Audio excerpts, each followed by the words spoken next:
Hey, Scott from Aristocob.com here. Seth from SethMarkwood.com. Together, along with you, the three of us, we are Markwood Men's Breakfast Club. Welcome back once again, and good morning, boy. Good morning, Homer. How you doing? Good. What are you smoking? I don't know. LL7. That's it. Which we continue to enjoy. So, let's just jump right into this. We talked a couple weeks ago about what's going on in the YTPC, what's going on with YouTube, with demonetization. If you are new to the YTPC, that stands for YouTube Pipe Community. So if you're watching this, this is a video in the YTPC. Welcome if you didn't know that. Yeah, that's true. And to be in the YTPC doesn't mean that you make videos. If you're here and you're participating and you're leaving comments and all that, you're a part of the community. And we even like the lurkers, because without the lurkers, there'd be a lot fewer of us. Yes. But to that point, how many of us are there? And what would happen if YouTube pulls the plug? And I would say when YouTube pulls the plug on the YTPC. We're not going to talk about demonetization now because that's happened. But let's talk about the concern that someday YouTube may decide that we're just not comfortable having tobacco use on our platform. And so, sorry guys, we're shutting this down. That had been, a lot of people have been given that some thought. And there are now a couple of approaches to how we can stay connected. So I'll throw it to Boy for the first thing he's heard about. Shouldn't do that. Well, yeah, because you're familiar with the platform. Yeah, I know that. Who's the user? Gribbly. Max. Thank you. Yeah. Caught some of his videos occasionally and saw that he has set up a Reddit subreddit, which, if you're unfamiliar with Reddit, it is a platform where people post thoughts, pictures, videos, all sorts of things, and it's just it's probably the #1 largest message board style platform in the world. So their tagline or their claim is they are the front page of the internet. And so people every day will go there and share, hey, I found this really cool, whatever. And almost everything that has made its way to YouTube, Instagram, Facebook as a meme, as a funny image, as a whatever, started its public life on Reddit. Probably true. Many of those started private life on 4chan, but then went from 4chan to Reddit, where it became public, and then from Reddit to those other platforms. So Reddit began as just a list where people would post their topic and a link to this thing I found on the interwebs, and then they realized that was going to be unwieldy, and so they started dividing that content. So basically imagine like a tree with a number of branches, and those branches are those subreddits. Yeah. And by the way, the name Reddit, it's like, oh, I read this, I read it on the internet somewhere. Yeah. So the ones that I participate in, I am a part of a woodworking subreddit. I'm a part of a shopsmith power tool subreddit. I'm also part of a couple of the pipe smoking subreddits. And like with all things, just like with the YouTube pipe community, you can be a part of any subreddit, really, as a lurker, just to view the content without ever commenting, just without ever contributing. There, yeah. Subreddits have their own rules and community guidelines. So there are certain ones where you can't post, like the science subreddit is not for opinion, it's for fact. And so you can't post something that's your opinion. You can post a report or a study or things that are factual. And so to get to a subreddit, all subreddits on the HTML bar are reddit.com/r/name of the subreddit. So maybe it's woodworking or /shopsmith. And so you'll hear people talk about it as we're on the r/shopsmith subreddit. So if you hear that terminology, that's what that means. That's what that stands for. And so, like a branch of a tree, or I think of it like a file folder. that's the file where that content lives, and again, you can be parts of many different pieces of content on there. And the front page of Reddit, you go to reddit.com. So it's the most popular things from a number of curated subreddits. From all over the place. Most popular subreddits. So anyway, the reason why that's important and significant for this conversation is that a r/YTPC subreddit was just created. And, Agreeably. Yep. And so that was created. It was a video made explaining this. It created for a place. Basically, if YouTube decides that demonetization isn't enough, that they want to just start deleting channels that promote pipe smoking, which is not a far out there idea, then how do we as a community stay within communication, either to continue the communication or at the very least figure out how we're going to group together for the next place. So figure out where the community is meeting next, Vimeo or whatever. And so this place is a place for that. I recommend that you go and join, and I'm sure that conversation will spring up there. It will have very loose moderation that basically doesn't care, because we're adults and we should be able to handle Speaking ourselves. of that, one thing you do need to know about Reddit, people that are curating honestly and with an adult sensibility, if they're putting something there that you need to be aware is pretty adult content, they typically will put in the title NSFW, not safe for work. Don't open this link if you're somewhere where you want to be sure that people are not going to be offended by something. And so that's one of those. Not safe for work content can range anything from violent, bloody videos to pornography to drug use to political, so you name it. Yeah. So just be safe and don't click on it. Anyway, it's an interesting place. It's not my favorite place to communicate. One thing that I kind of like about it is people can upvote the information. And so if you go to a subreddit that's very, very active, the information that's there will be the things that most frequently, with the highest volume of upvotes will be near it's the ranked top. by popularity. Yeah. Now that does mean that some conversations will always be at the top, so you don't want to be fooled and say, "Oh, there's nothing new here." You can also sort and look at the newest, and there's other ways you can see the content. Anyway, so Gribbly has started that. It's great. I've joined it. You should join it. I'm there as Aristocob. Surprise, surprise. And the other thing I wanted to mention, though, is BriarReport.com. We've talked about Briar Report a couple times, but it has renewed interest at this point. What Briar Report is, if you're familiar with the Drudge Report or with Dig or with any number of websites that are what are called aggregators, these are not unlike Reddit, but usually they are curated by someone. Maybe it's a staff of editors, maybe it's the people who own the website, and they will share the things that are of most interest to them right now and of interest to their readers. And Drudge Report and Briar Report look the same. When you go there, if you're familiar with the Drudge Report, it's just plain. It looks like 1995 website. But different than that, you'll see tons and tons of links to what's going on in the world of pipe smoking. And then they actually have another version of this that is cigar related. And there'll be some cross-pollination between those two. And I've been surprised a couple times to see either on the page or to see a tweet coming in from Briar Report about something of ours that has been posted there, either Mark Woodman's Breakfast Club or Aristocob. And I really enjoy going there. I go there daily just to see what's going on. And if I've missed a story somewhere, it'll take me there. It is things about new tax laws or new age restrictions or what's going on with some big company buying another company or brand. But also maybe somebody in the YTPC that you're not familiar with has posted a very thought-provoking video and it's getting a lot of traction.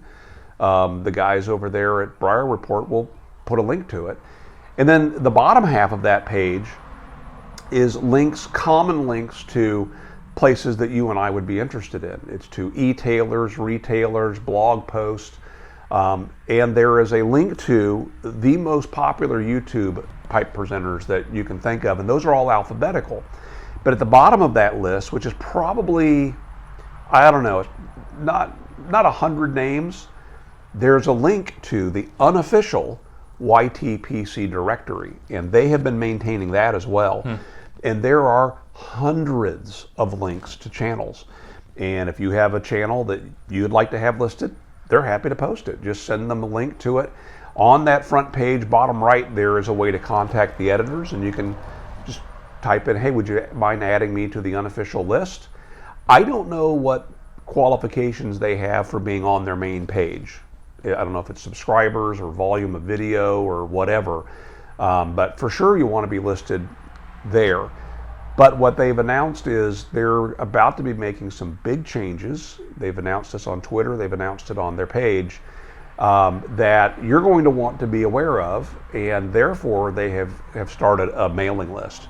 Now, will it be a newsletter or something of that form? I don't know. But for right now, I've gone ahead and signed up for it, and if it becomes too much in my inbox, I can always delete it. But I would encourage you to go there, briarreport.com. We'll link to it below as well, and make that a regular visit for you as well. You know, make it a favorite and check it out from time to time. If you are on Twitter, I suggest that you follow @Briar Report, and that has been super helpful for me to get some heads up that something new and interesting has been posted. So I like that too. Are you on Twitter? No, not actively. No. I don't really tweet much at all, but I follow a number of people for that very reason. People, some musicians, some YouTubers, and folks that I kind of want to have a heads up when something new's going on, and so I do that. And then every now and again, I'll post something. Usually, I'm regurgitating content that's over on Instagram or on Facebook. You know, I appreciate people connecting, and they're connecting using the platform they're most comfortable with. And so if it's Facebook, I kind of want to be there with them. And that's what got me on Twitter a couple years ago. Yeah. No, I don't use, at this point, I don't use any social media much for consumption purposes. I don't ever check Twitter, Instagram, occasionally Facebook.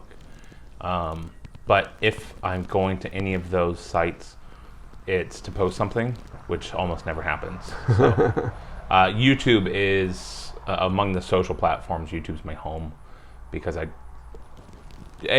Reddit, as far as consumption, I don't ever post to Reddit. I don't take part in anything there, but read a lot of stuff. I mean, really, if you have an interest in any niche, there's a subreddit for it, and there are other people that are interested in talking about it. Yeah. Everything from the keto diet to there are subreddits for specific 3D printers that I own, to even broader categories. You know, just for me, 3D printing is an easy one because I'm part of a 3D printing. I've got subreddit for my two different subreddits for my two different 3D printers. Part of a subreddit for 3D printed minis, which is all about D&D and game pieces. Subreddit for just 3D printers generic, and so as you go up, the umbrella of users gets bigger and bigger, and the content is going to be different. So who's that guy that did the poly panels? Make anything On YouTube. Did you see the tool that he created for connecting? Yeah, brilliant. It's really so clever. Yeah. Yeah, he's a smart guy. Man, is he prolific. Yeah. He's printing stuff all day long, and I love that he thinks through when, you know, he ultimately shows you a design that has been successful. He's going to show you all of his failures and what he was thinking and why it didn't work.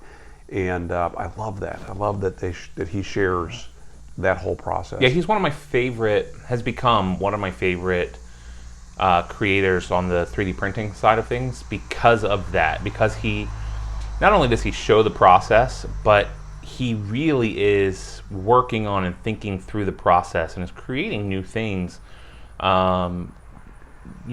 whether they're interesting things or not, he's creating new things. There are a few content creators that are really diving into the design side of really pushing the limits of what 3D printers can do, and I find that very fascinating. Yeah. A lot of them now are doing testing on resin 3D printers, because resin 3D printers have finally gotten to a price point that makes sense, some in the sub $250 mark. So Bob from I Like to Make Stuff. Is this like it's like stereolithography kind of resin where you have to harden it with UV or something after the fact? That's exactly right. So it's it's a much smaller printing. There's a resin bowl and the platform lowers down to a plate, and underneath the bowl is a UV LCD display.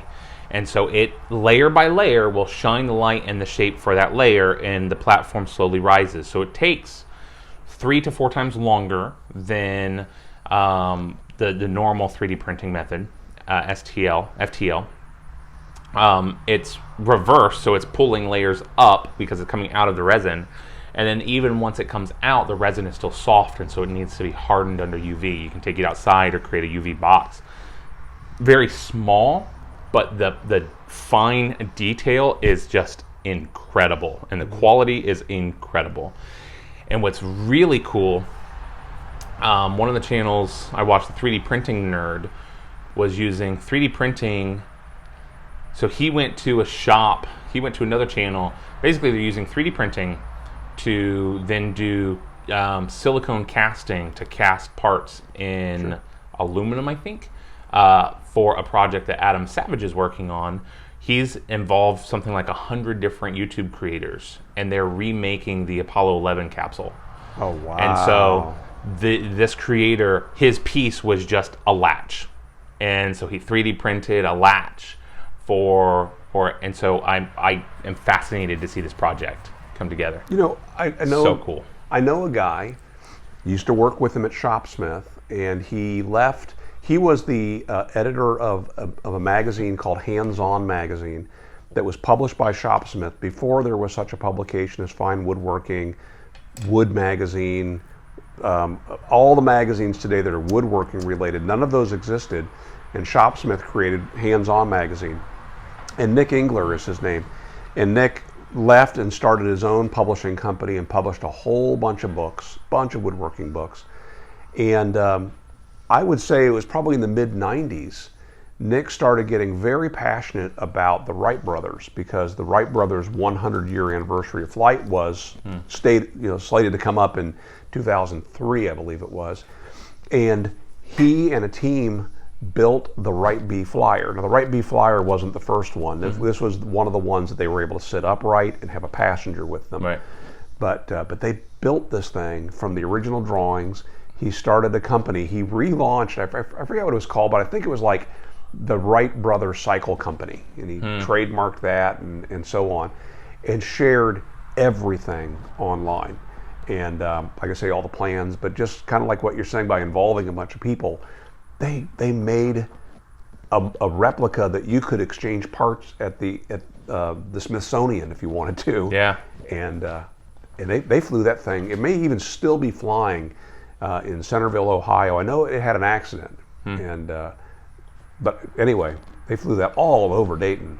It's amazing, and to me, the coolest part of it is when you crowdsource like that, you get to pull from the strengths of the different parts, right? So each person, I like on this one video, you see 2 different creators with similar tools choosing to approach the problem in 2 very different ways. Yeah.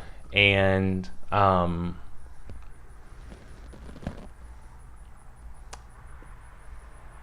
when it's really cool. It makes me think of something else that I'm not going to get into because we have more videos to shoot.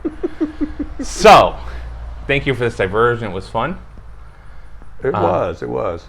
Still smoking whatever this is. L7. That's right.